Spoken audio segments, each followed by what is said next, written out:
பிரம்மன் என்ன பண்ணானா எல்லா உயிர்களையும் படைச்சிட்டு தன் நண்பரை கூட்டிட்டு வந்தாராம். ஒவ்வொன்னா காமிச்சாராம். இது சிங்கம், இதுக்கு என்னென்ன குணம். இது புலி, இதுக்கு என்னென்ன குணம். இது மலை, இதுக்கு என்னென்ன குணம். இது கடல், இதுக்கு என்னென்ன குணம். இது ஆண், இவனுக்கு என்னென்ன குணம். இது பெண், இதுக்கு என்னென்ன குணம்னு சொல்லிட்டு நாம் படைச்சதிலேயே ரொம்ப வலிமையான பாத்திரம் இந்த பெண் தான் சொன்னாராம். உடனே வந்திருந்த ஃப்ரெண்டுக்கு ஆச்சரியம் ஆயிடுச்சு. சிங்கத்தை தொட்டு பார்க்கணும், மலையை தொட்டு பார்க்கணும், கடலை தொட்டு பார்க்கணும்னு ஆசை இல்ல.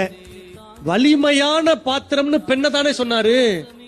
எவ்வளவு வலிமைன்னு தொட்டு பார்ப்போம்னு பக்கத்துல போய் தொட்டு பார்க்கறாருங்க. ரொம்ப மென்மையா இருக்கு. ஒரு மென்மையான பாத்திரத்தை போய் வலிமையான பாத்திரம்னு சொல்ற, என்ன போய் சொன்னியா அப்படின்னு கேட்ட போது பிரம்மன் சொன்ன பதில நான் உங்களுக்கு சொல்றேங்க. ரொம்ப மென்மையானவதான், சாஃப்டா தான் இருப்பா.